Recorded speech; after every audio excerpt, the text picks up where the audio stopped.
Hi everyone, welcome to the new love story, the new series, The Evil Thai Witch. Well, hopefully you've seen the prelude to this and the main character Joy. When we start this story, she's a mere 22, 23, 24 years old, and first time I met her was in the UK.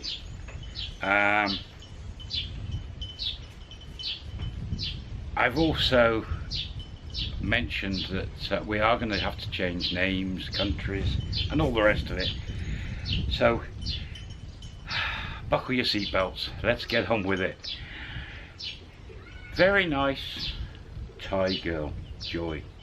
At that age she wasn't the prettiest girl in the bunch. She was slim, she was quite short, she was about 5'3" tall, and had moved at this point to the UK. She'd met a white foreigner in Thailand, and at some point in this story, I might even go back further from knowledge I'd found out about her. She had dated this foreigner for a few months, and the guy was, how can I be polite? He was a few planks short of a bench. He was remarkably thick. If he'd have had brains, he would have been dangerous.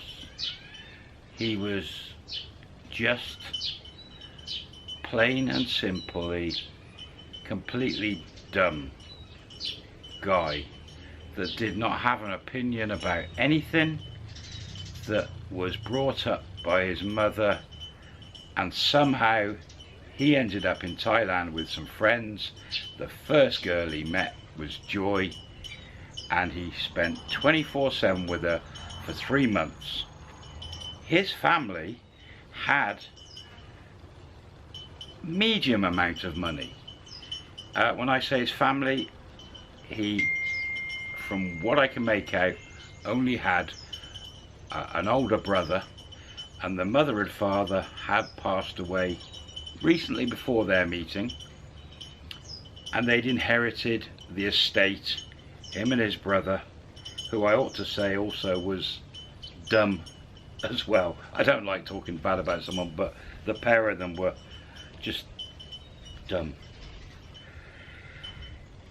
The elder brother disappeared off to Europe and married some European girl from Poland or somewhere like that, never to be heard of again that I'd ever heard again from him. So this guy, and I'm going to call him Errol. I don't know why I'm calling him Errol, but I'm calling him Errol. Previous mummy's boy, no brains, just not an attractive guy, no hair. He was about 50 years old. Anyway, 24/7 with Joy, and Joy wasn't a bar girl. She was working in a factory in the admin department. She was doing invoicing and stuff, but she had friends where they'd go out drinking, and to my knowledge she was born and her family was from Khon Kaen. There's a bit of a nightlife there. Even back in those days there was a bit of a nightlife. She met Errol, he'd gone there, he'd ended up there, I don't know how. I never found out from him how he ended up in Thailand, how he ended up in Khon Kaen. I asked the few times I saw him, but never got to the bottom of it. Anyway, they got together in Khon Kaen. he had, you know, a little bit of money, and Joy had never been officially married. She had a good job and she had a bit of money in the bank. How she got that, I don't know. And back then, getting visas to take a Thai girl to the UK was a lot easier. They got married in Thailand. Not at a registry office as far as I know. They just got married in a village. And somehow she got him to Bangkok, got a visa to travel to the UK. And very sketchy area how it was all done, but I couldn't get all those facts back then or since. She knew that Errol was had a bit of money.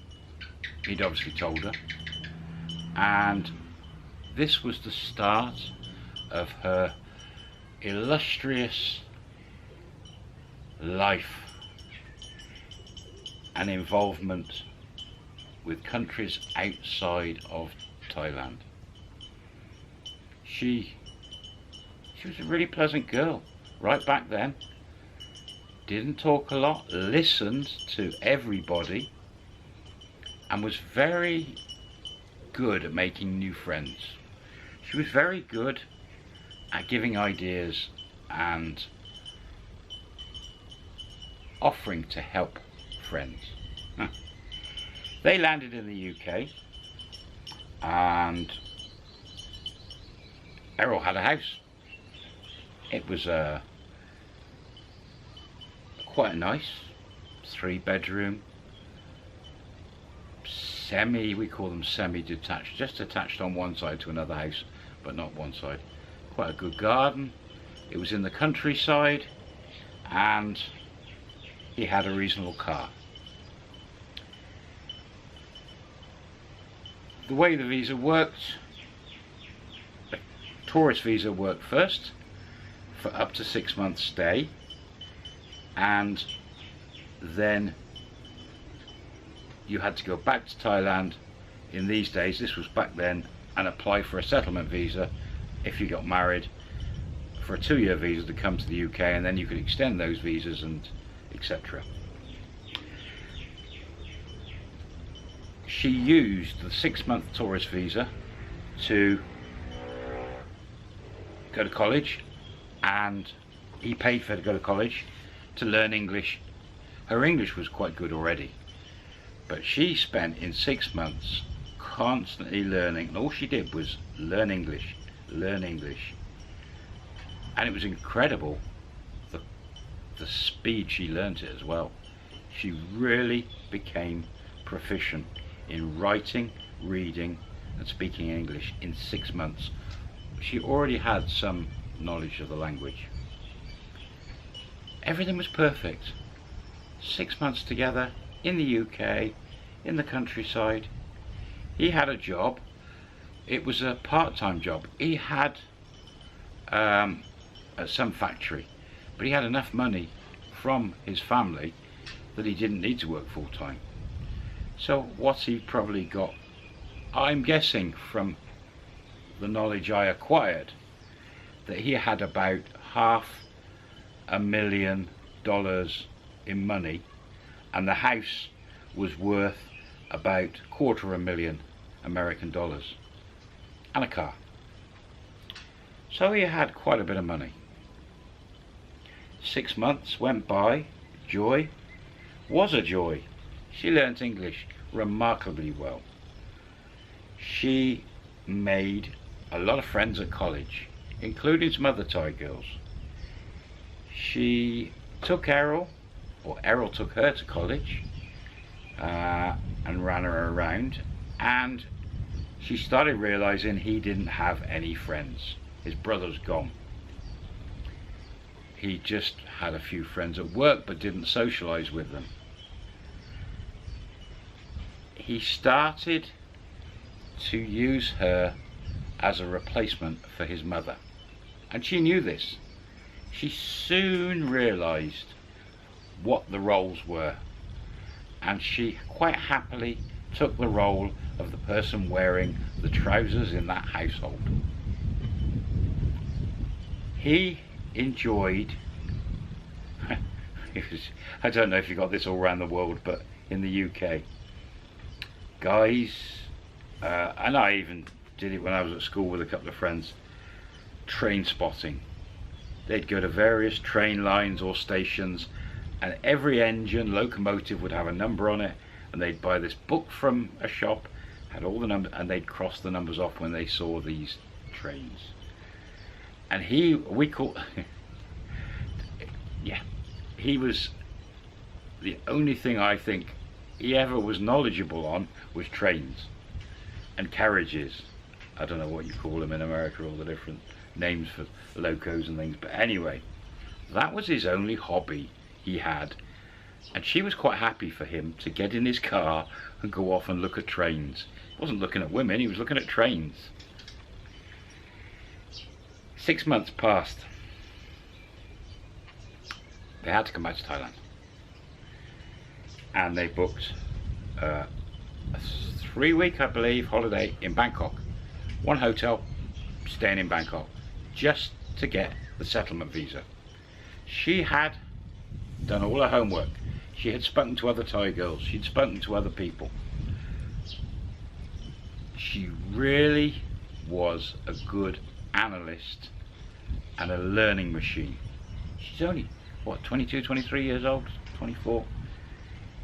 Remarkable learning skills.